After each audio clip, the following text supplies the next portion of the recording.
ठीक है, कर दे।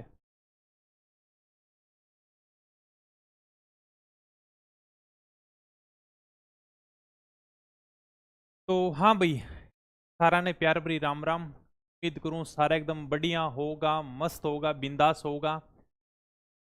अपने यानी कि राजस्थान की ज्योग्राफी स्टार्ट कर रहे हैं। कमेंट तो मैं आपके कम पढ़ूंगा, क्योंकि अपने को ज्योग्राफी पढ़नी है बढ़िया तरीके से। और अगर आप ज़्यादा कमेंट पढ़ांगा तो यानी कि उसका अगर कोई बाद में क्लास देखा है तो बहन बहुत लंबी क्लास लागे, बातें आप करता रहा। लेकिन जो अपने राजस्थान की नई ज्योग्राफी है ना, एन आप बिल्कुल जीरो से स्टार्ट करांगा। ठीक है, तो आज हम देखेंगे यानी कि जिलों के उपनाम। शुरुआत में मैंने ये बताया था भी, यानी कि जितने उसके ना उतने मैप भरकर देखना, कि ज्यादा से ज्यादा अपने को मैप भरने हैं। मैप भरने से लगभग आपकी ज्योग्राफी कवर हो जाएगी। ठीक है, तो आ जाओ फिर फटाफट क्लास ने चालू करा। कमेंट, हाँ 1 मिनट जी सर, ओके भाई। और लाखा सर से राम राम सर जी, राम राम भाई। क्या हाँ, करें क्लास को स्टार्ट। आपकी बुक निकाल दो, बुक के ऊपर काम चल रहा है। एक तो निकाल दी पशु प्रीचर की, पहले उसको पढ़ लेना अपने आराम से। क्लास को चालू करते हैं। शुरुआत में बताया है कमेंट अपन ज्यादा नहीं पढ़ेंगे। फटाफट ये बता दो, किसी ने मैप भरे हैं क्या? राजस्थान के जो 50 जिले हैं, 10 संभाग हैं, अगर किसी ने मैप भरे हैं? हाँ सर, मैंने 5 मैप भरे हैं, 7 मैप भरे हैं। क्योंकि शुरुआत में मैंने बताया था कि भाई लगभग आपको यानी कि ज्यादा से ज्यादा मैप भरने हैं। मैप भरने से आपके लगभग ज्योग्राफी तैयार हो जाएगी। जय भीम, नमस्ते सर जी, ओके। तो आज का जो अपना पहला टॉपिक है ना ज्योग्राफी का, उसका नाम रहेगा राजस्थान के जिलों के उपनाम। क्योंकि यहां से एग्जामिनर बहुत ज्यादा क्वेश्चन पूछता है, और अगर आप पीछे के 3-4 एग्जाम उठाकर देखोगे ना, तो उनमें एक दो क्वेश्चन एग्जामिनर ने पूछे हैं जिलों के उपनाम से। मैं आपको बता दूंगा एग्जामिनर ने कौन कौन से क्वेश्चन पूछे हैं। लेकिन जब से यानी कि अपनी न्यू, अब जैसे नई ज्योग्राफी आई है ना, तब से यानी कि पुराने जिलों के उपनाम वापिस पूछना स्टार्ट कर दिए हैं। यानी कि जिलों के उपनाम पूछते थे लगभग 5-7 साल पहले। मैं जैसे बात करूं यानी कि 2017-18 से पहले जितने भी एग्जाम होते ना, उनमें एग्जामिनर का ये फेवरेट क्वेश्चन होता था। यानी कि जिलों के उपनाम तो अपने को पूछने पूछने हैं। लेकिन पीछे 3-4 साल से उसने पूछने बंद कर दिए थे। यानी कि जिलों के उपनाम तो कौन नहीं पूछता है, कौन याद करता है। लेकिन फिर यानी कि दोबारा से इनको पूछना स्टार्ट कर दिया है। तो अपने को जिलों के उपनाम भी ध्यान होने चाहिए कि कौन से जिले का क्या उपनाम है। ठीक है, ओके। जिला दर्शन की सीरीज का क्या करोगे? राजस्थान का इतिहास पढ़ा दिया पूरा का पूरा, कला संस्कृति पूरी की पूरी पढ़ा दी, ज्योग्राफी पढ़ा रहा हूं। तुम्हें कोई भी जिला दर्शन की जरूरत नहीं है। तुम्हारा एग्जाम में से क्वेश्चन आना चाहिए, जिला दर्शन एक्स्ट्रा क्यों पढ़ना है ये बताओ। किस लिए पढ़ना है? इतिहास, कला संस्कृति और यानी कि भूगोल, तीन ही तुम्हारे सब्जेक्ट में है, 3 से क्वेश्चन आएंगे। अब तीनों को मिला मिला के जिला दर्शन शुरू कर दो भाई। पहले इनको तो पढ़ लो आराम से। जिस दिन तुम्हारे मेरे कराए हुए इतिहास कला संस्कृति याद हो जाए ना, मेरे पास आ जाना, सर आपने इतिहास कला संस्कृति पढ़ाई है, इसके बाद में ज्योग्राफी पढ़ा रहा हूं, इतना पढ़ लेना, तुम्हारा एक भी क्वेश्चन बाहर नहीं जाएगा। कम से कम ये पढ़ो तो सही। तो आज अपने यानी कि जिलों के उपनाम शुरू करेंगे। जैसे यानी कि गंगानगर को क्या कहते हैं, बीकानेर को क्या कहते हैं, ठीक है, हनुमानगढ़ का उपनाम क्या है, इन जिलों की अपन बात करेंगे। बहुत ही शानदार सा टॉपिक है, इजी टॉपिक है। हो सकता है किसी को पता भी हो, किसी ने अगर ज्योग्राफी पढ़ रखी हो तो उसे यानी कि जिलों के उपनाम ध्यान हो। लेकिन हम राजस्थान की ज्योग्राफी जीरो से स्टार्ट कर रहे हैं।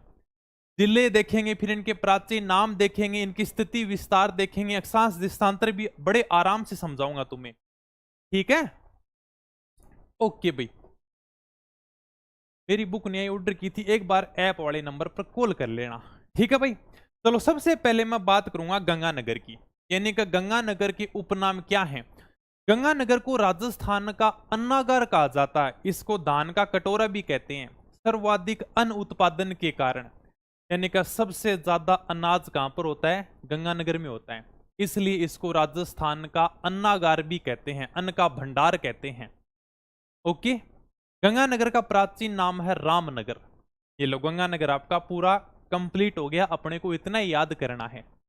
आराम से समझा दूंगा तुम्हें, ठीक है। चलो वैसे आराम से फोटो दिखा दिखा के समझाऊं तब यानी कि तुम्हारे बढ़िया ज्योग्राफी समझ में आएगी। सबसे पहले मैं बता रहा हूं गंगानगर। गंगानगर यानी कि ये राजस्थान का सबसे ऊपरी ऊपर जो जिला है उसका नाम है गंगानगर। गंगानगर को हम कहते हैं राजस्थान का अन्नागार। सर्वाधिक अन्न का उत्पादन गंगानगर में होता है। गेहूं के मामले में भी गंगानगर नंबर 1 पर है। इसको अन्नागार भी बोल सकते हो, धान का कटोरा भी आप बोल सकते हो। और गंगानगर का प्राचीन नाम क्या है? रामनगर है। ठीक है, बस इतनी बातें आपको याद करनी है गंगानगर के लिए। राजस्थान का अन्नागार कहते हैं, अन्न का भंडार है, धान का कटोरा है, क्योंकि सर्वाधिक अन्न का उत्पादन करता है। अनाज सबसे ज्यादा गंगानगर में होता है भाई। प्राचीन नाम इसका रामनगर है। इतनी बात याद होगी, ये अपना गंगानगर कंप्लीट हो गया। बस इतने ही याद करने हैं, पढ़ो वही जो एग्जामिनर पूछे। अपने को एग्जाम फाइट करना, बाकी ज्यादा ज्ञान नहीं बढ़ाना। गंगानगर के बाद में जो अगला जिला है उसका नाम है बीकानेर।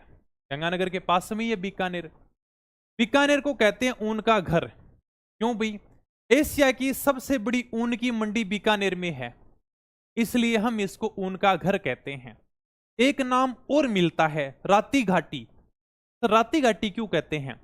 आप कभी अगर बीकानेर घूमने के लिए जाओगे ना, तो वहां पर आपको यानी कि बजरी जैसी मिट्टी देखने को मिलेगी, इसलिए इसको कहते हैं राती घाटी। दो इसके उपनाम हैं। वैसे आप कहोगे सर जांगल प्रदेश भी कहते हैं, वो अलग आएगा। इसके बाद में अगला टॉपिक वही, उसमें मैं समझा दूंगा जांगल प्रदेश कौन सा इलाका है, इसका नाम जांगल प्रदेश क्यों पड़ा था, इसकी राजधानी क्या थी।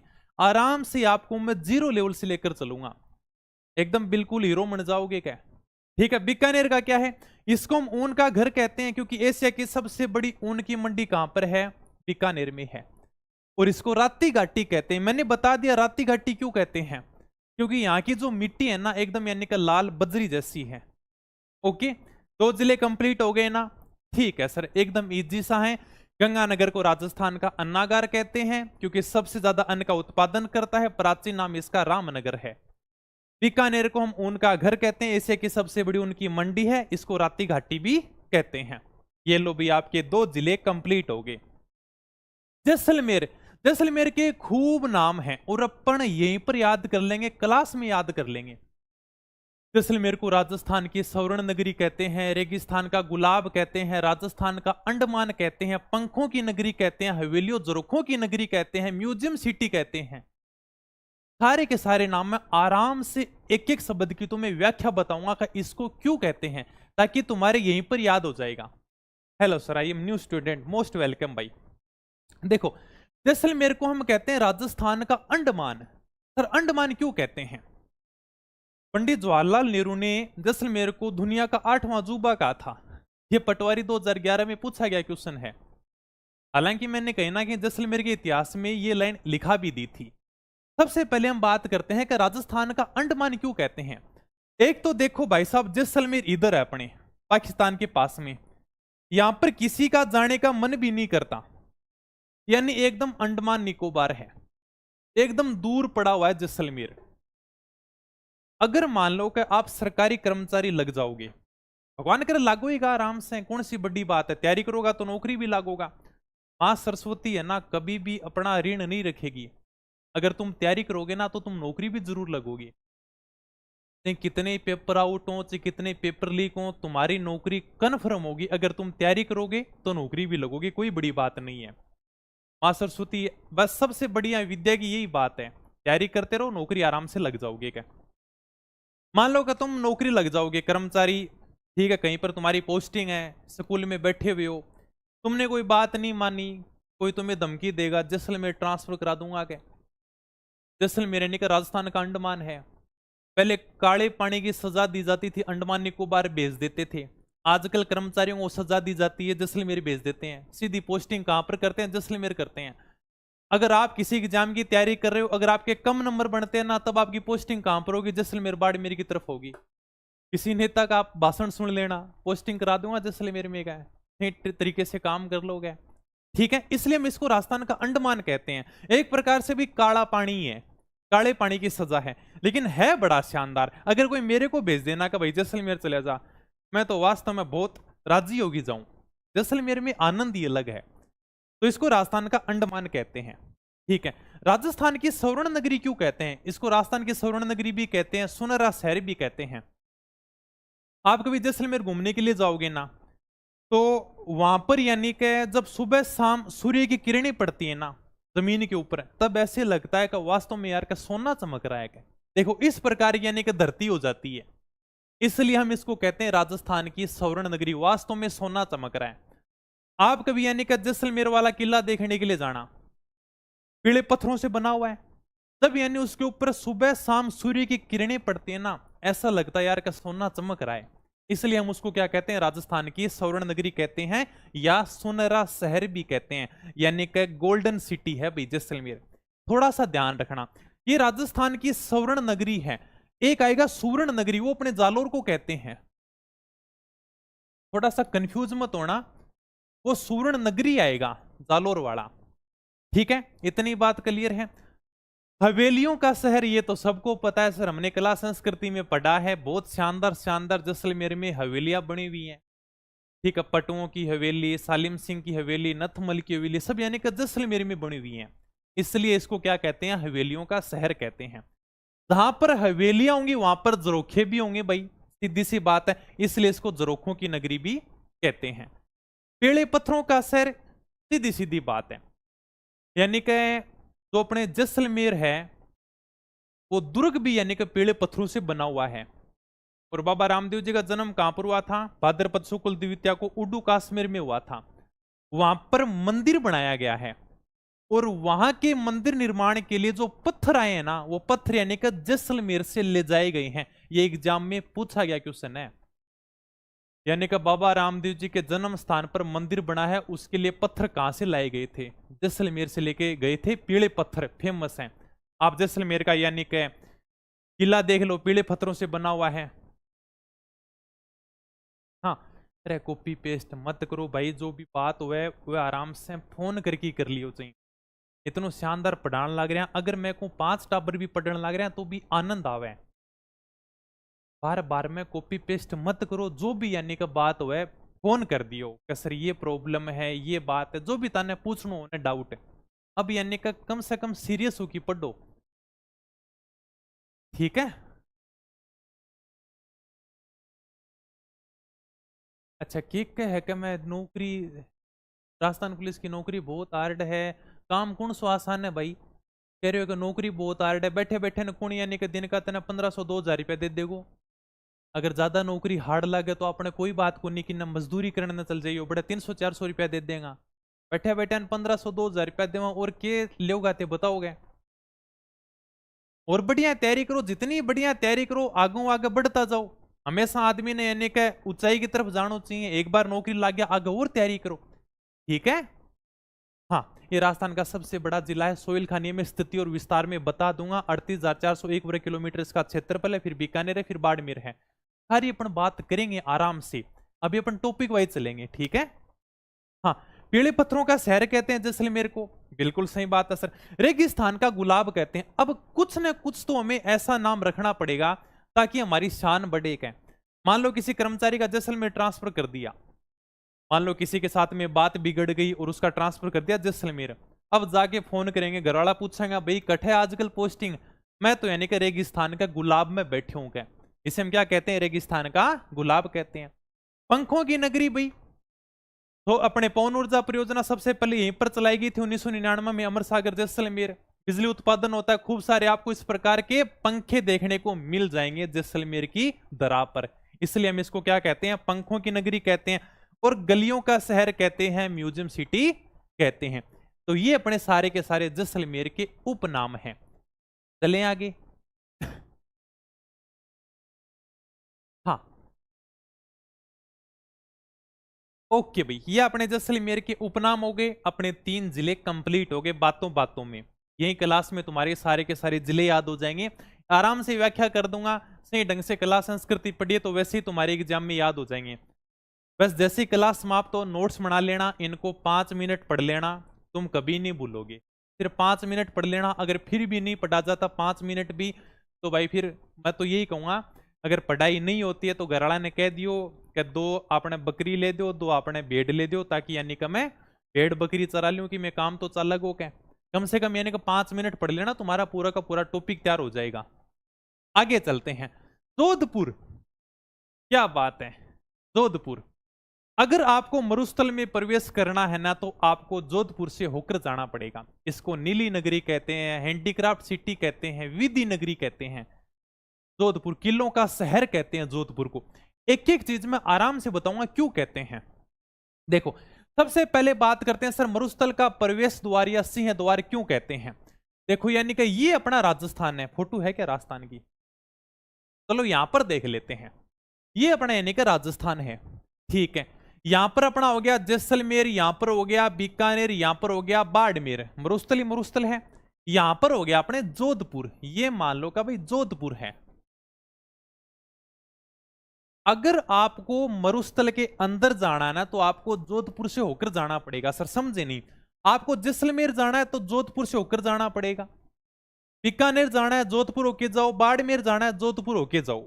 यानी इसको क्या कहते हैं, मरुस्थल का प्रवेश द्वार कहते हैं। अगर आपको मरुस्थल में प्रवेश करना है तो आपको जोधपुर से एंट्री लेनी पड़ेगी, आपको टिकट कटाना पड़ेगा, इसलिए हम इसको कहते हैं मरुस्थल का प्रवेश द्वार या सिंह द्वार।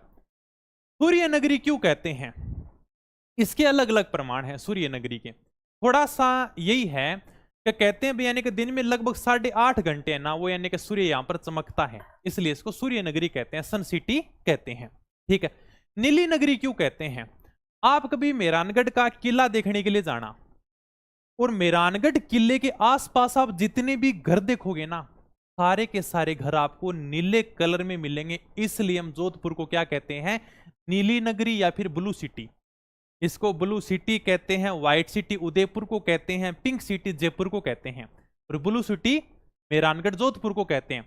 देखो ये जो मैंने फोटो ली है ना, ये यानी कि मेहरानगढ़ के पास में से मैंने फोटो क्लिक की है।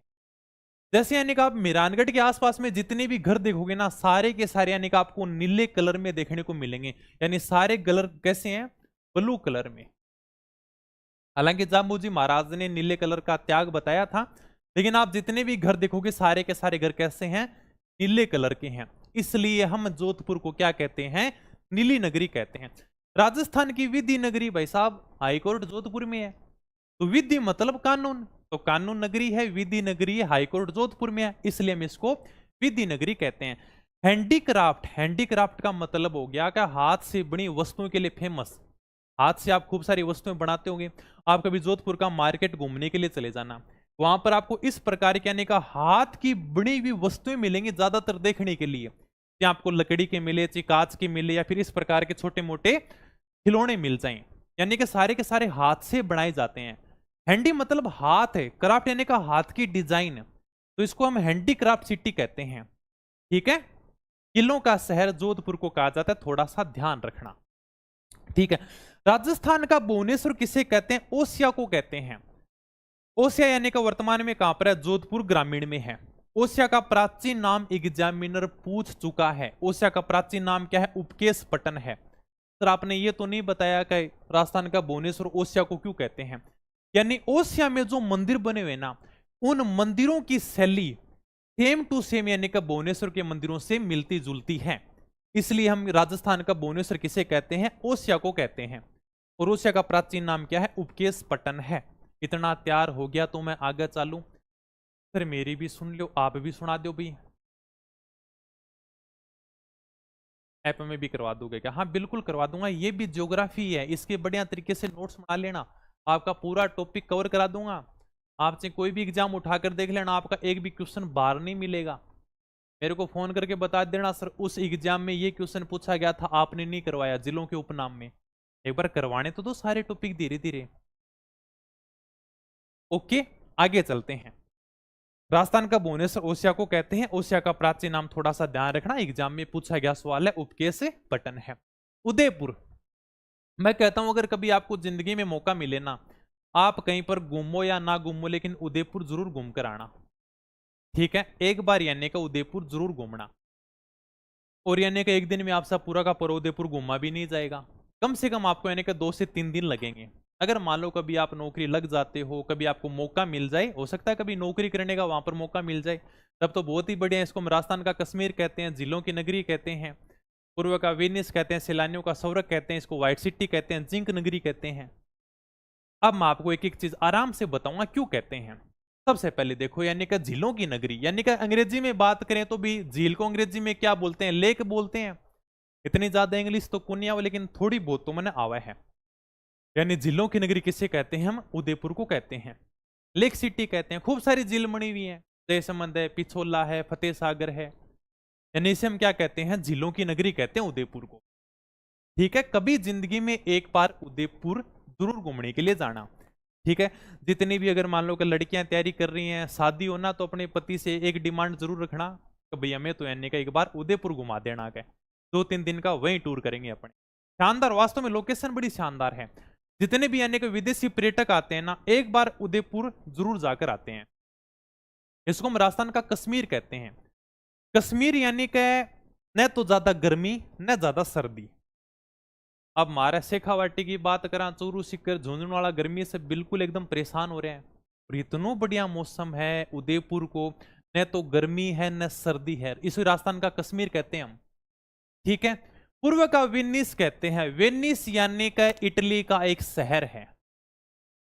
जिस प्रकार से वेनिस यानी का अपनी कला संस्कृति को आज भी जीवित किए हुए है, उसी प्रकार से उदयपुर भी आज अपनी सांस्कृतिक धरोहर को संजोए हुए है। इसे हम क्या कहते हैं? पूर्व का वेनिस कहते हैं, जिंक नगरी कहते हैं। ठीक है भाई।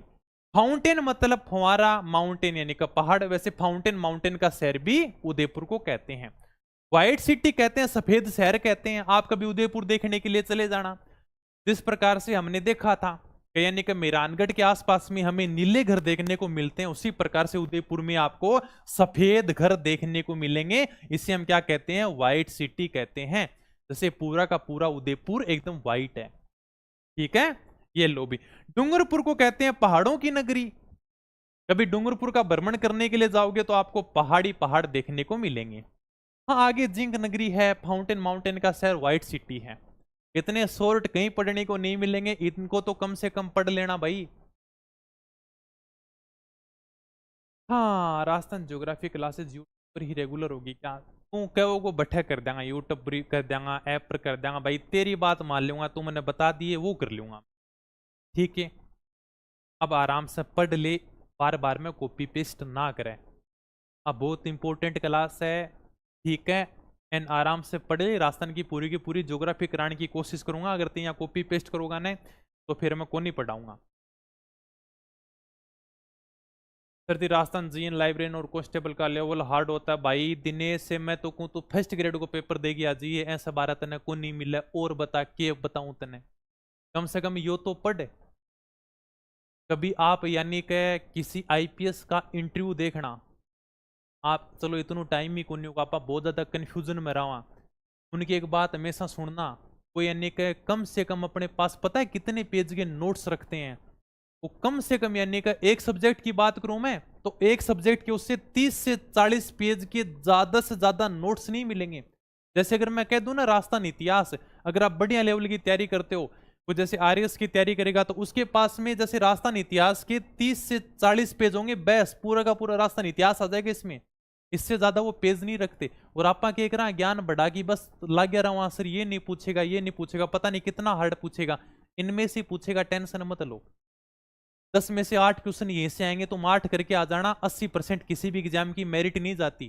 ये लाइब्रेरियन है, मैं इनकी कहता हूँ 40 से 50% मेरिट जाएगी, इससे ऊपर मेरिट नहीं जाएगी। और बताओ तुम चले आगे ते बात बहुत लगा लो जिदी मैं रिकॉर्डेड क्लास डाल लूं, क्योंकि कंफ्यूज भी बहुत ज्यादा रहो। नौकरी न लागण को सबसे बड़ो कारण भी यू है कि अपने के पास में सही गाइडलाइन को नहीं। 2-3 दिन पहले गुड़िया को फोन आने लग रहे हो, करेगा सर मतलब मन है ना 5-6 साल हो गई एग्जाम की तैयारी करता, अभी तक मैं नौकरी कौन लगी, बताओ क्या कारण है? मैं चलो भी 5-6 साल तैयारी करता, अगर तने टाइम हो गयो गो तो उसका का भी तेरे मतलब राजस्थान जी के तो कम से कम तैयार हो ही गो के। मतलब तने क्वेश्चन पूछो, मैं एकदम नॉर्मल सो क्वेश्चन पूछो, वो भी यानी कि कौन नहीं बतायो। फिर मैं कहूँ भी कहता हूँ तो कहीं ना कभी 5-6 साल होगी मैंने तैयारी करता है, मैं बता राजस्थान जी की कड़क से पढ़ने लग रही है। बोलेगा सर 2-3 मोटी मोटी किताबें बताई। कभी सर राजस्थान इतिहास की मैंने 3 किताब ला रखी हैं, राजस्थान कला संस्कृति की वो 3 किताब ला रखी हैं, राजस्थान भूगोल की वो 2-3 किताबें ला रखी हैं। हे भाई सा कम कम एक किताब ही पढ़ लेती तो ही सिलेक्शन हो जातो, इतनो कंफ्यूज होने की कठे जरूरत ही अण नहीं पढ़ लेती क्या। ठीक है, तो एक तो अपने गाइडलाइन भी कोनी, आप सबसे पहले मार्केट में जाओ ना, अरे यार यह किताब शानदार है, बढ़िया नोट सारी है, आप उठा के लिया वहां, अरे भाई पढ़ तारो, मैं जिला का उपनाम ऐसे 12 तने की कौन मिले, इतना छोटा है। डूंगरपुर को हम पहाड़ों की नगरी भी कहते हैं। ओके, आगे चलते हैं। सिरोही, सिरोही को राजस्थान का शिमला कहते हैं भाई। ठीक है, तो शिमला घूमने के लिए मत जाया करो, हनीमून मनाने के लिए आप जैसे शिमला जाते हो, कुल्लू मनाली घूमने के लिए जाते हो, इससे बढ़िया अपने सिरोही घूम कर आ जाए करो भी, राजस्थान का शिमला है। ठीक है, ये एग्जाम में पूछा गया क्वेश्चन अभी, राजस्थान का बरखोयासक किसे कहते हैं। ये बरखोयासक है क्या, यानी कि दुनिया का सबसे ठंडा शहर है ना, वो है बरखोयासक। फिर ये बरखोयासक कहां पर है, ये रूस के अंदर है, और ये एग्जाम में आए हुआ क्वेश्चन है भाई। राजस्थान का बरखोयासक किसे कहते हैं, माउंट आबू को कहते हैं। बरखोयासक मैंने कोष्टक में लिख दिया, यानी ये ठंडा स्थान है। ये कहां पर है भाई, माउंट आबू, यानी कि राजस्थान का बरखोयासक किसे कहते हैं, माउंट आबू को कहते हैं। तलवारों के लिए फेमस सिरोही है, मैंने सारी की सारी हस्तकला में लिखा दी है। यहां पर अपन उपनाम देख रहे हैं। राजस्थान का शिमला किसे कहते हैं, सिरोही को कहते हैं। ठंडो इलाको है बढ़िया, अंग्रेजा ने बीजी यानी कि सर्दी लागती ने, यानी कि गर्मी लागती जिद माउंट आबू भाग जाता। ठीक है, तो यानी कि थोड़ी सी सर्दी शुरू होती, वापिस अपने अजमेर में आ जाता। बहुत ही बढ़िया, 6 महीना अजमेर, 6 महीना माउंट आबू, तो हम इसे राजस्थान का शिमला कहते हैं, सिरोही को। राजस्थान का बरखोयासक यानी कि किसे कहते हैं, सबसे ठंडा स्थान माउंट आबू को कहते हैं। वैसे बरखोयासक दुनिया का सबसे ठंडा शहर है, रूस के अंदर है। ओके, अरे भाई चित्तौड़गढ़, गढ़ तो चित्तौड़गढ़, बाकी सब गढ़िया, इसे क्या कहते हैं, राजस्थान का गौरव कहते हैं। जैसे आप कभी चित्तौड़गढ़ घूमने के लिए जाओगे, सबसे पहले आपको 7 दरवाजे पार करने पड़ेंगे। इसके बाद में सबसे पहले आपको कुंभा महल मिलेगा बाई साइड में, उसके बाद में आपको यानी कि समीदेश्वर मंदिर देखने को मिलेगा, मीराबाई का मंदिर देखने को मिलेगा। ठीक है, इसके बाद में आपको जोहर कुंड देखने को मिलेगा, विजय स्तंभ देखने को मिलेगा, फिर पूरा लास्ट में घूम कर आओगे तब आपको कीर्ति स्तंभ देखने को मिलेगा। कभी चित्तौड़गढ़ भी घूमने के लिए जाना भाई। चित्तौड़गढ़ को क्या कहते हैं, हम राजस्थान का गौरव कहते हैं। ठीक है, भक्ति और शक्ति की नगरी, देखो शक्ति का मामले में चित्तौड़ से आगे कोई भी नहीं है, शक्ति की नगरी तो है भाई। यानी कि चित्तौड़ की दराने जितने पराक्रम दिखाए हैं, इतने पराक्रम कहीं पर नहीं है। 3 साके हुए यहां पर, 1303, 1534, 1568। ठीक है, शक्ति की नगरी तो है। भक्ति के मामले में अगर जब भक्ति की बात आ जाए तो भक्ति है मीराबाई, यानी कि भक्ति हो तुम मीराबाई जैसी, भगवान श्री कृष्ण की मूर्ति में समाहित हो गई थी, तो भक्ति व शक्ति की नगरी। और चित्तौड़गढ़ तो मीराबाई का ससुराल रहा है, वहां पर यानी कि मीरा मंदिर भी बना हुआ, जहां पर यानी कि मीराबाई पूजा पाठ किया करती थी। वहीं पर मीराबाई को विष दिया गया था, जहर दिया गया था, जो बाद में अमृत हो गया था। ठीक है, तो भक्ति आ जाए तो भाई भक्ति के मामले में भी चित्तौड़गढ़ आगे है, शक्ति के मामले में भी चित्तौड़गढ़ आगे है, तो भक्ति व शक्ति की नगरी राजस्थान का गौरव कहते हैं। आगे चलें, अगला जो अपना जिला उसका नाम है बांसवाड़ा। बांसवाड़ा को कहते हैं आदिवासियों का शहर। ठीक है सर, नॉर्मल सी बात है, ये तो मैं वैसे याद हो जाएगी, आदिवासियों का शहर हम बांसवाड़ा को कहते हैं। अगली बात है 100 द्वीपों का शहर। आप कभी बांसवाड़ा घूमने के लिए जाओगे तो आपको इस प्रकार से यानी कि फोटो देखने को मिलेगी। माई झील बनी हुई है, छोटे माई नदी के आसपास में छोटे मोटे 100 टापू हैं, इसलिए हम इसे क्या कहते हैं, 100 द्वीपों का समूह है। राजस्थान में मानसून का प्रवेश द्वार नहीं दिख रहा है तो कोई बात नहीं, मैं थोड़ा सा छोटा कर लेता हूं भाई। ठीक है, ये लो, यानी कि राजस्थान में मानसून का प्रवेश द्वार किसे कहते हैं, बांसवाड़ा को कहते हैं। हम जैसे यानी कि आगे जलवायु के अंदर पढ़ेंगे कि जब यानी कि राजस्थान के अंदर मानसून आता है ना, तो सबसे पहले बांसवाड़ा के अंदर आता है। तो राजस्थान में मानसून का प्रवेश द्वार किसे कहते हैं, बांसवाड़ा को कहते हैं। इतनी बात याद होगी कि हाँ, ओके, बांसवाड़ा को आदिवासियों का शहर कहते हैं, 100 द्वीपों का शहर कहते हैं, राजस्थान में मानसून का प्रवेश द्वार कहते हैं। ऊपर आप चित्तौड़गढ़ की फोटो देख लो, ये आपको विजय स्तंभ देखने को मिल जाएगा, ये यानी का गोकुंड बना हुआ है। ठीक है, ये आपका इधर यानी का समीदेश्वर मंदिर बना हुआ है। इधर आपका शुरुआत में कुंभा महल देखने को मिलेगा, चलो पूरा फोटो में तो नहीं मिलेगा देखने के लिए। ये अपने इतने जिलों के उपनाम हो गए। आगे चलते हैं, झालावाड़। झालावाड़ को कहते हैं राजस्थान का नागपुर। क्यों भाई? संतरा उत्पादन के कारण। सर्वाधिक संतरे नागपुर में होते हैं, राजस्थान की बात करें तो झालावाड़ में होते हैं। इसलिए हम झालावाड़ को क्या कहते हैं? राजस्थान का नागपुर कहते हैं, संतरा उत्पादन के कारण कहते हैं। राजस्थान की चेरापूंजी। भारत में सर्वाधिक वर्षा कहां पर होती है सर? चेरापूंजी में। चेरापूंजी कहां पर है? मेघालय का एक शहर है, वहां पर भारत में सर्वाधिक वर्षा होती है। राजस्थान में सर्वाधिक वर्षा कहां पर होती है? झालावाड़ में। अब यानी का कुछ डाउट आएंगे, मैं पहले ही दूर कर देता हूं। डाउट ये आएंगे कि सर राजस्थान में सर्वाधिक वर्षा बांसवाड़ा में होती है, तो राजस्थान में सर्वाधिक वर्षा झालावाड़ में होती है। अभी अगर यानी कि लेटेस्ट प्रमाण की बात करें ना, तब तो राजस्थान में सर्वाधिक वर्षा बांसवाड़ा में होती है। लेकिन अगर एवरेज निकाल के बताएं, क्योंकि हर साल ये आंकड़ा चेंज होता है, कभी झालावाड़ आता है, कभी बांसवाड़ा आता है, क्योंकि यानी पूरे साल की निकाल कर देखते हैं भाई, अब की बार सबसे ज्यादा बारिश कहां पर हुई? अरे भाई बांसवाड़ा में हुई, अगली बार झालावाड़ में हो जाएगी। लेकिन लगभग अगर मैं बात करूं तो यानी कि झालावाड़ में सर्वाधिक बारिश होती है भाई, इसलिए हम इसको राजस्थान की चेरापूंजी भी कहते हैं। और चेरापूंजी का वर्तमान में नाम चेंज कर दिया, क्या सर? सोहरा। ठीक है, चेरापूंजी का वर्तमान नाम क्या है? सोहरा है। हाँ हाँ, बात कर लो, कोई बात को नहीं, बट बाद में लियो। ओके भाई। राजस्थान का नागपुर संतरा उत्पादन के कारण कहते हैं, राजस्थान की चेरापूंजी सर्वाधिक वर्षा के कारण कहते हैं। राजस्थान का एलोरा। एलोरा की गुफा औरंगाबाद महाराष्ट्र के अंदर है, राष्ट्रकूट शासकों द्वारा बनाई गई थी, विश्व विरासत सूची के अंदर शामिल है। उसी प्रकार की गुफाएं अपने को कहां पर देखने को मिलती हैं? झालावाड़ में। तो कोलवी की जो गुफा है ना, उनको क्या कहते हैं? राजस्थान का एलोरा कहते हैं। बात ना करोगा मैं तो ठीक है, फटाफट इतना ही बता दूंगा। ये लो भाई, कोटा चलो रे भाई, फटाफट पटो आगे। कोटा को पढ़ाता हूँ, 2 मिनट में पढ़ा दो। राजस्थान का कानपुर कहते हैं शैक्षिक नगरी, उद्योगों की नगरी, बगीचों उद्यानों का नगर। चलो हो गया फिनिश, आगे चलो। तुम्हें लिखना ही तो बाद में लिख लेना, क्या दिक्कत है। पारा को कहते हैं वराह नगरी, भगवान विष्णु के वराह अवतार के कारण फेमस है। चलो मैं तो पढ़ाऊं आराम से, मेरू न हुआ इतनू आराम में पढ़ाऊं। चलो ठीक है, ते बात करता रहो, कोई बात नहीं। कोटा को, कोटा को कहते हैं राजस्थान का कानपुर। क्यों कहते हैं? उद्योगों के कारण, यानी कि उद्योगों के कारण कोटा को क्या कहते हैं? राजस्थान का कानपुर कहते हैं। शिक्षा नगरी है ही भाई, इसलिए हम इसको राजस्थान का नालंदा भी कहते हैं।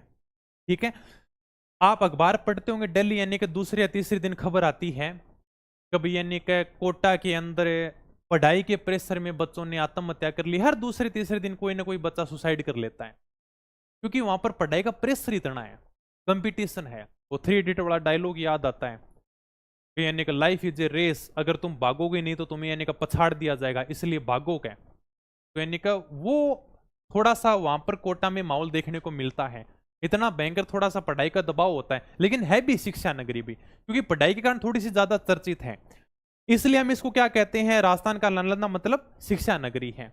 इंद्रप्रस्थ औद्योगिक क्षेत्र, अभी पीछे एग्जाम में पूछा गया सवाल है। इंद्रप्रस्थ औद्योगिक क्षेत्र किस जिले को कहते हैं? और यानी कि लगभग मैंने 1 साल पहले पढ़ाया था, तब भी यही लिखाया था। इंद्रप्रस्थ औद्योगिक क्षेत्र यानी का कोटा को कहते हैं। बता देता हूं, इंद्रप्रस्थ, इंद्रप्रस्थ कोटा को कहते हैं। इंद्र की नगरी थी अमरावती, और उस अमरावती नगरी से मुकाबला करती है कोटा। उसी प्रकार से इंद्र की नगरी की तरह बड़ी सुंदर सजाई गई है कोटा, इसलिए हम इसको क्या कहते हैं? इंद्रप्रस्थ कहते हैं। इंद्र की नगरी अमरावती से मुकाबला करती है। औद्योगिक क्षेत्र उद्योगों के कारण फेमस है। अरे भी जहां पर उद्योग लगेंगे वहां पर उद्योगों के कारण वैसे ही फेमस हो गया। तो इंद्रप्रस्थ औद्योगिक क्षेत्र हम कोटा को कहते हैं। बगीचों और उद्यानों का शहर भी कोटा को कहा जाता है। ठीक है, ये आपका कोटा कंप्लीट हो गया। वराह नगरी, भगवान विष्णु के प्रथम अवतार वराह के कारण 12 का नाम पड़ गया भाई वराह नगरी। ठीक है, ये आपका 12 जिला देखने को मिलेगा। तो हम 12 को क्या कहते हैं? वैसे वह, यानी कि इसको हमें वराह नगरी भी कहते हैं। सही से बताओ इसके बारे में किस किस को पता था? हालांकि मैंने लिखाया भी नहीं था पहले, क्योंकि ये एग्जाम में पूछा गया क्वेश्चन। किसी को पता है? यानी कि लकड़ी की पहाड़ी और घाटियों की भूमि किस जिले को कहा जाता है? ये एग्जाम में पूछा गया क्वेश्चन है, और ज्यादा पुराना नहीं है, 3-4 महीने पहले ही किसी एग्जाम में पूछा है। किसी को पता था कि यानी कि लकड़ी की पहाड़ी और घाटियों की भूमि किसे कहा जाता है? तो कितने डीप में चले जाना, जब एग्जामिनर इस प्रकार की क्वेश्चन पूछेगा ना, तो किसी को नहीं आएंगे। ठीक है ना, किसी गाइड में नहीं मिलेंगे। और बताओ, हालांकि वही पूछता है, लेकिन मैं कह रहा हूं ना, हर एग्जाम में एक दो क्वेश्चन ऐसे लेकर आएगा जो सिर्फ यानी का एग्जामिनर को पता होगा, बाकी किसी को नहीं पता होगा। ठीक है, लकड़ी की पाड़ी और गाटियों की भूमि पारा को कहा जाता है। मैं टेलीग्राम पर डाल भी दूंगा, कल किस एग्जाम में आए वो मैं बता दूंगा। ठीक है, हालांकि पूछा जरूर गया ये। ठीक है, लकड़ी की पहाड़ी क्यों कहते हैं? थोड़े से वन ज्यादा हैं, वनों से क्या मनते हैं सर? लकड़ियां मनती हैं, इसलिए हम लकड़ी की पहाड़ी कहते हैं। और नदी घाटियों के कारण इसको घाटियों की भूमि भी कहा जाता है, 12 को। मैं ये क्वेश्चन डाल दूंगा, किस एग्जाम में पूछा गया, टेलीग्राम पे डाल दूंगा, लेकिन पूछा जरूर गया है, 100% पूछा गया ये क्वेश्चन। यानी कि लकड़ी की पहाड़ी और घाटियों की भूमि 12 को कहा जाता है। बूंदी भाई, इसके बारे में तो बताने की जरूरत नहीं है, बावड़ियों का शहर, सिटी ऑफ स्टेप वेल्स। हमने कला संस्कृति में बावड़ियां पढ़ ली हैं, वहां पर भी मैंने लिखाया था बावड़ियों का शहर हम बूंदी को कहते हैं। ठीक है, तो बूंदी को यानी कि बावड़ियों का शहर कहते हैं, सिटी ऑफ स्टेप वेल्स से कहते हैं। छोटी काशी क्यों कहते हैं बूंदी को? खूब सारे यानी का मंदिर बने हुए हैं, तो अनेक मंदिर हैं, इसलिए हम बूंदी को क्या कहते हैं? छोटी काशी कहते हैं, यानी अनेक मंदिर होने के कारण। तो बावड़ियों का शहर किसे कहते हैं? बूंदी को कहते हैं। बावड़ियां मतलब city of step wells, step wells यानी कि सीढ़ियों वाला कुआ। ठीक है, ओके सर, आगे चलो। भीलवाड़ा, बताओ बीरे, भीलवाड़ा तो सबको पता होगा, टेक्सटाइल सिटी है, मैनचेस्टर है, अबरक नगरी है, वस्त्र नगरी है।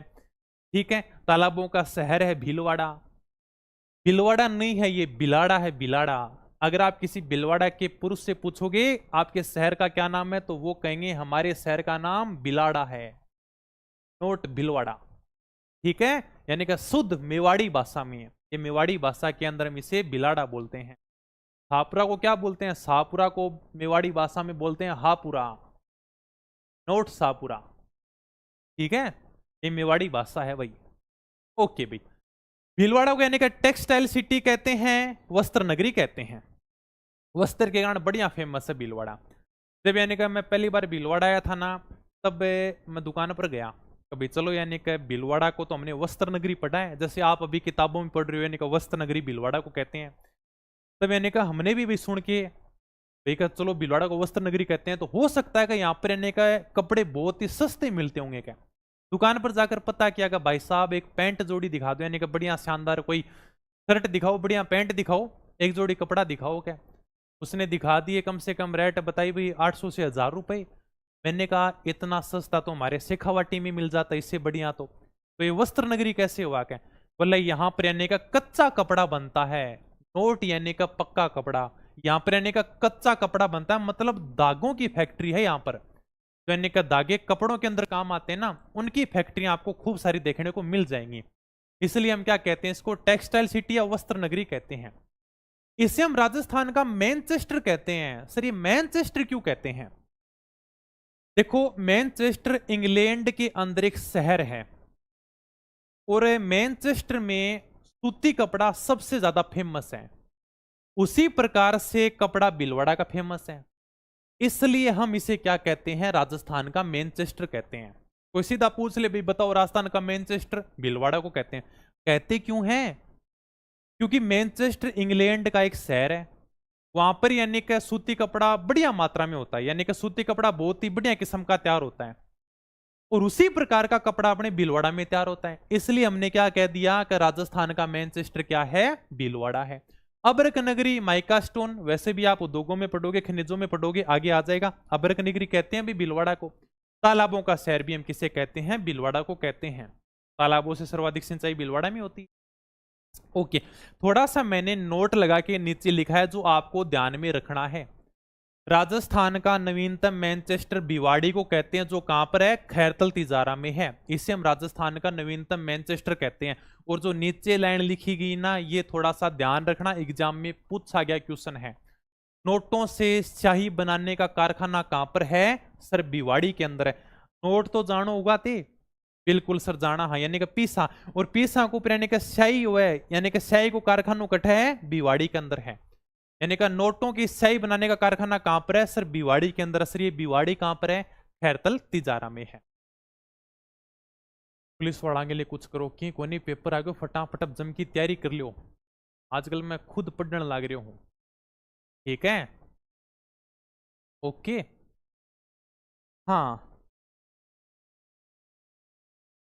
ज्योग्राफी की क्लास ऐप पर करवा दें, यूट्यूब पर करा दें, ते कम से कम पढ़ता रहो। देखो पहले मैं पूरा का पूरा टॉपिक कराऊंगा राजस्थान का सामान्य परिचय, जिसमें मैं जिले भी कराऊंगा, तो मैं फिर सामान्य स्थिति विस्तार भी कराऊंगा।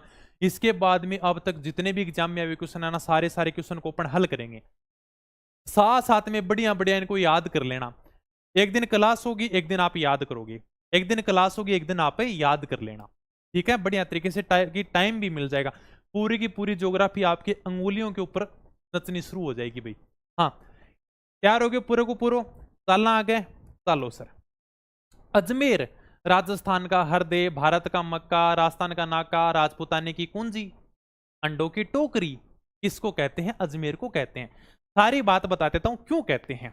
देखो, राजस्थान का हृदय, अगर आपको राजस्थान जीतना है ना, तो आप अजमेर को जीत लीजिए। तारागढ़ किला अजमेर के अंदर है, उसके ऊपर सर्वाधिक स्थानीय आक्रमण हुए थे, हमने पढ़ा है। बिल्कुल सर, हालांकि विदेशी आक्रमण बटनेर के किले पर हुए हैं, लेकिन सर्वाधिक स्थानीय आक्रमण अजमेर के किले पर हुए हैं।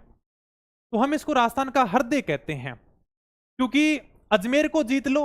अगर मान लो कहे दिल्ली के किसी भी सुल्तान को मेवाड़ की तरफ जाना है, मालवा की तरफ जाना है, गुजरात की तरफ जाना है, तो उसे अजमेर तो होकर जाना पड़ेगा, इसलिए अजमेर जीतना जरूरी है। अजमेर को कहते हैं राजस्थान का हृदय। मान लो आपने किसी का दिल जीत लिया, हार्ट जीत लिया, हृदय जीत लिया, तो आपने उसको पूरा जीत लिया, इसलिए यानी कि राजस्थान का हृदय कहते हैं। ठीक है, अगर आप बहुत ही बढ़िया नौकरी लगोगे तो आप हर किसी का दिल जीत सकते हो। दिल जीतने का मतलब आपने उसको पूरा जीत लिया। तो अगर आपको राजस्थान जीतना है तो आप यानी कि अजमेर को जीत लीजिए, इसे हम राजस्थान का हृदय कहते हैं। भारत का मक्का, मुस्लिम संप्रदाय का सबसे बड़ा स्थल कौन सा है? सऊदी अरब के अंदर मक्का।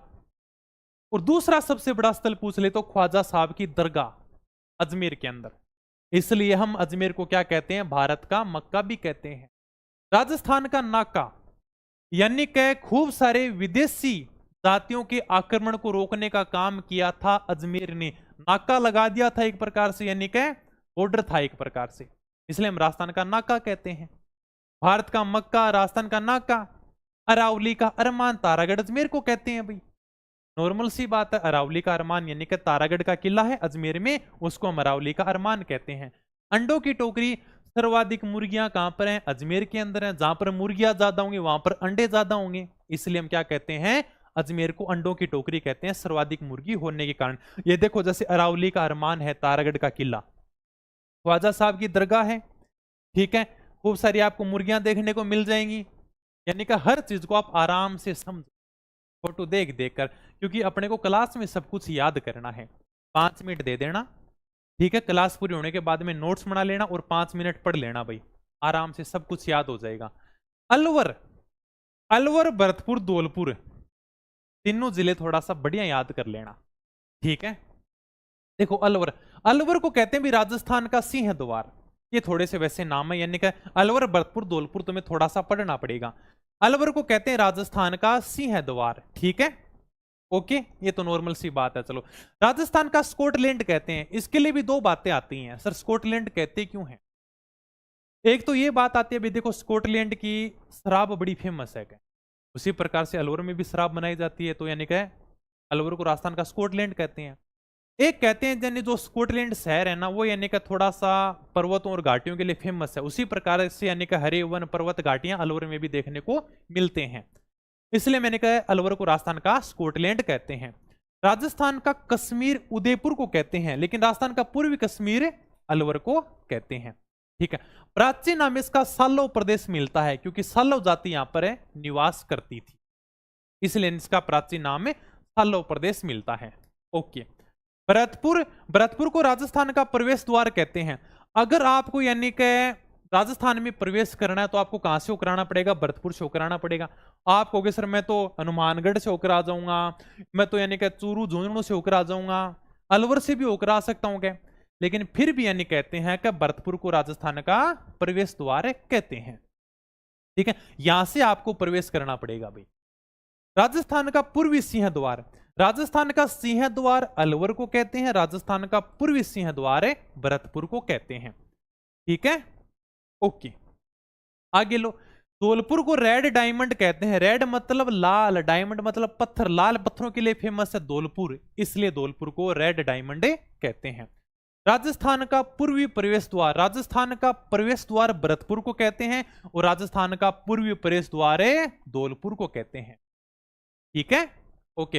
डांग का राजा, डांग की रानी करौली को कहते हैं, डांग का राजा धौलपुर को कहते हैं। प्राचीन नाम इसका कोठी है भाई। ये थोड़ा सा अलवर भरतपुर धौलपुर अपने को सीधा सीधा याद करना पड़ेगा। डांग का राजा ये तो चंबल नदी के कारण कहते हैं, आगे अपने जैसे नदियां पढ़ेंगे उसके अंदर और भी आराम से पढ़ा दूंगा भाई।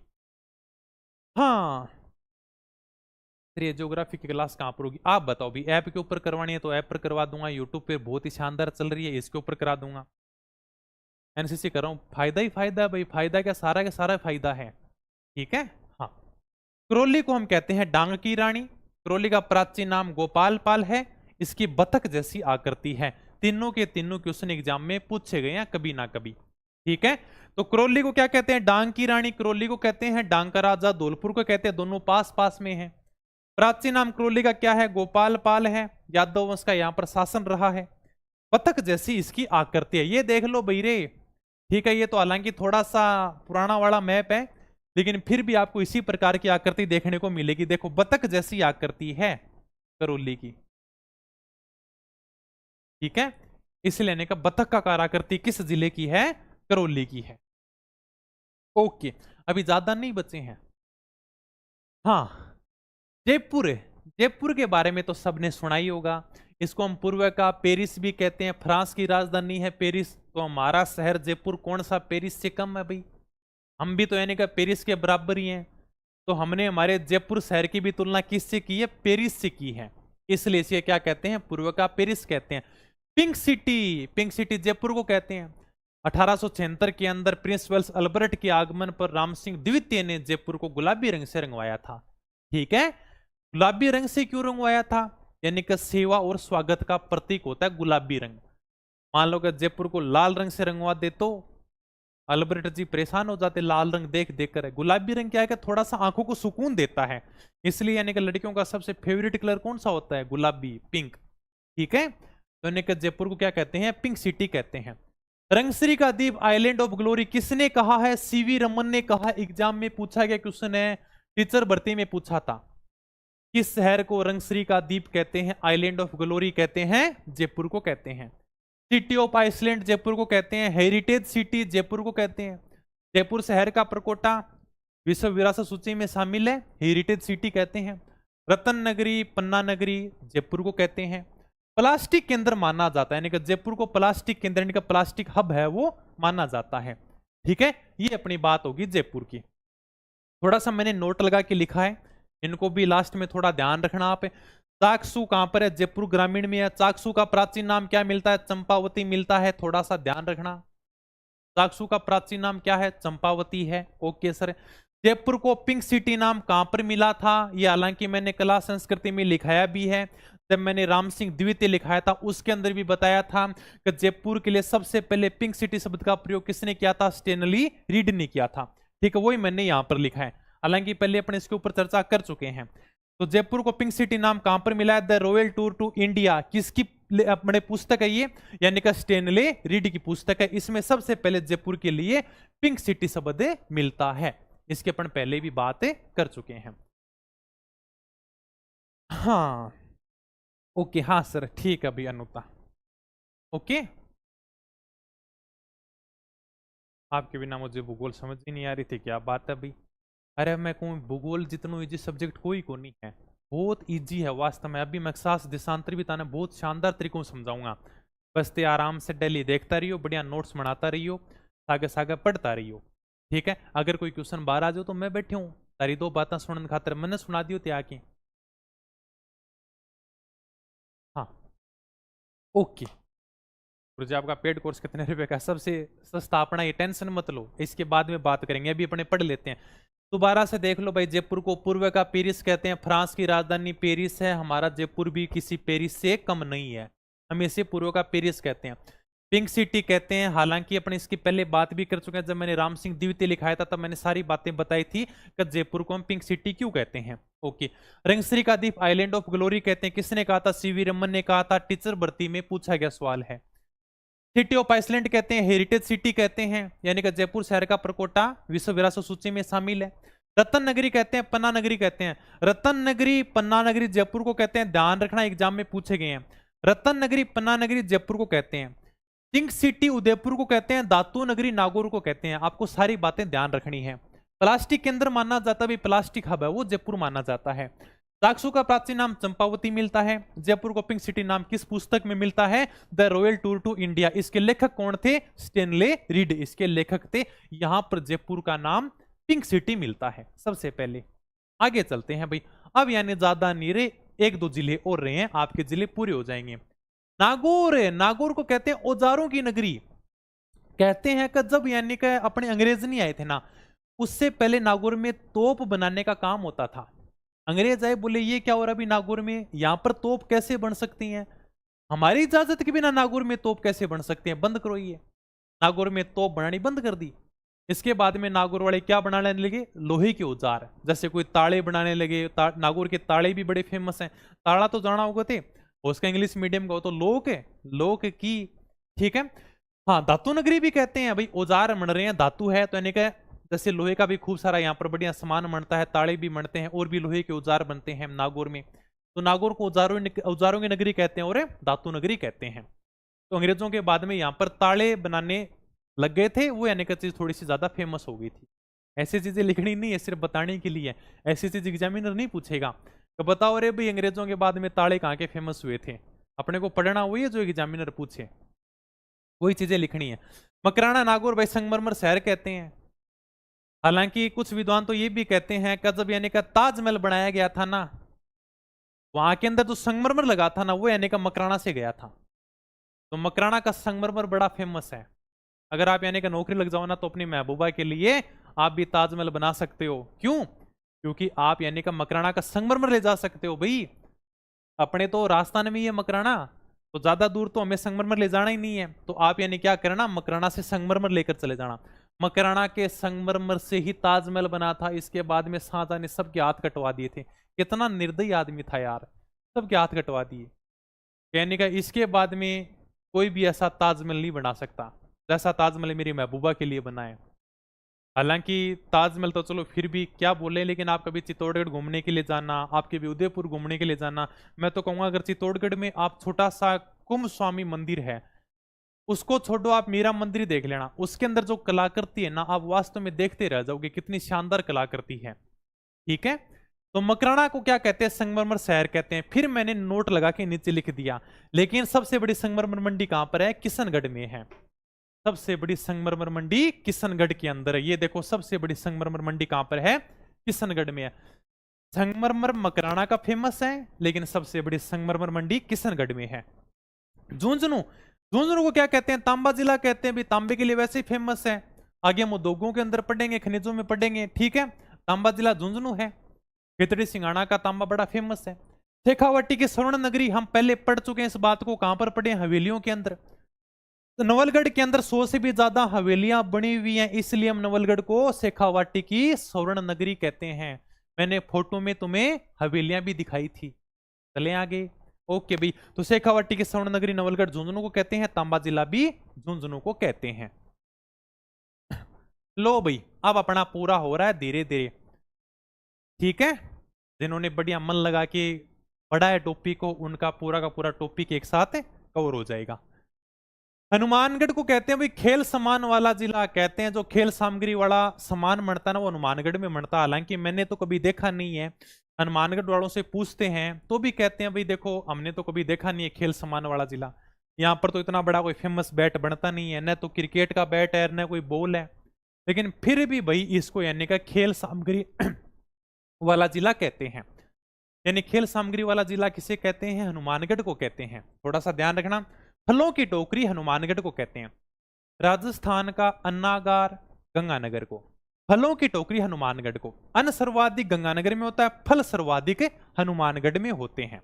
ठीक है, हमारा हनुमानगढ़ तो बताओ भी तुम्हारे हनुमानगढ़ में खेल सामग्री कहां पर बनती है? ऐसा तो कुछ है नहीं खेल सामग्री वाला जिला, लेकिन फिर भी भाई किताबों में आता, थोड़ा सा आपको याद करना पड़ेगा। ठीक है, खेल के सामान के लिए फेमस है। फलों की टोकरी भी हनुमानगढ़ को कहते हैं।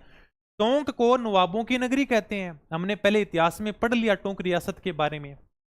अमीर का पिंडारी यशवंतराव होलकर का सेनापति था। अंग्रेजों ने 1817 के अंदर इसको टोंक रियासत दे दी, ऊपर से नवाब की उपाधि दे दी। एकमात्र मुस्लिम रियासत है टोंक, और टोंक को हम क्या कहते हैं? नवाबों की नगरी कहते हैं। ठीक है, तो टोंक क्या है? नवाबों की नगरी। अमीर खां पिंडारी को नवाब की उपाधि अंग्रेजों ने दी थी।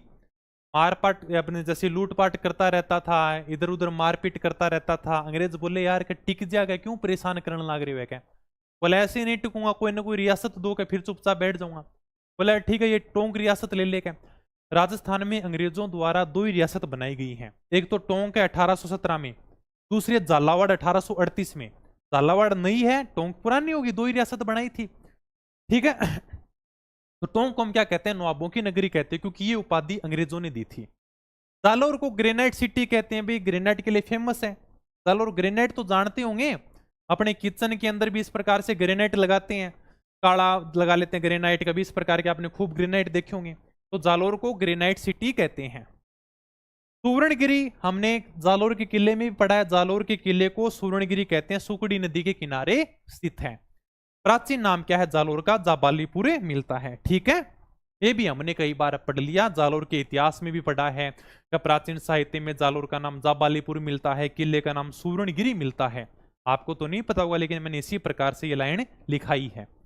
ठीक है, तो जालौर को ग्रेनाइट सिटी कहते हैं, सुवर्णगिरी कहते हैं, और जालौर के किले का नाम है ये, नहीं जालौर के किले का नाम क्या है? सुवर्णगिरी है।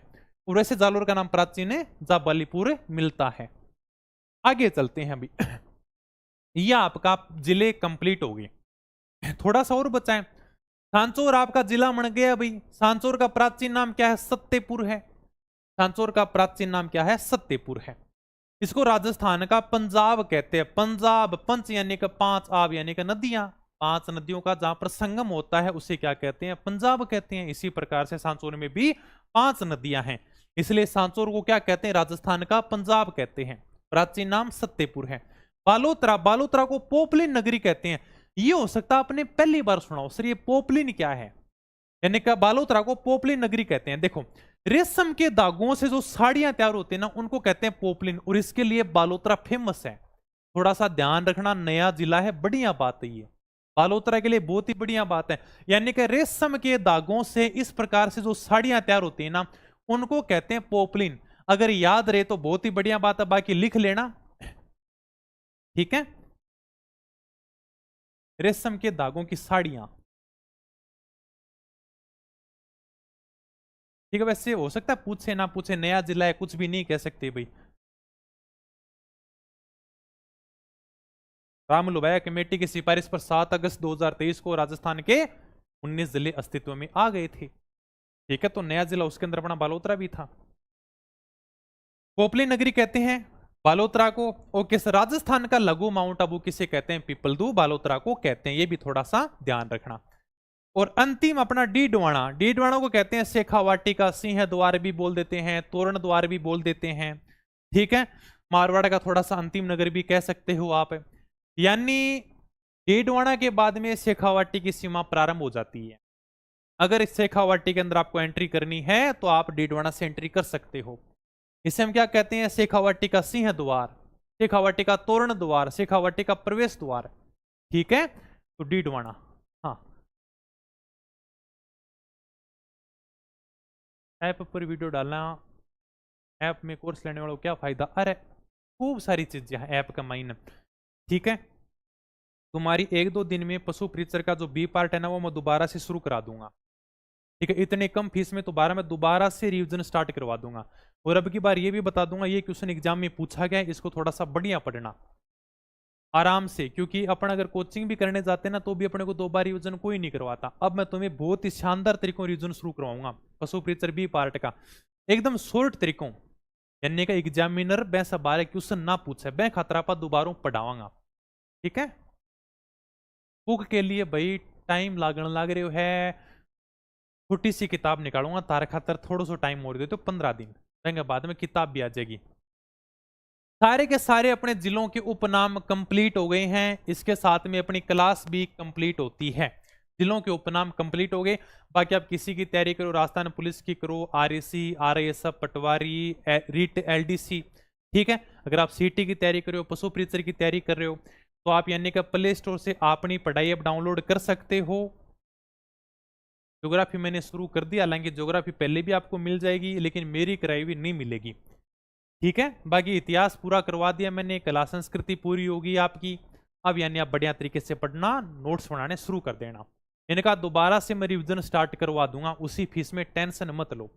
पशु परीक्षण में भी अब यानी का 1-2 दिन बाद अपना रिविजन शुरू हो जाएगा।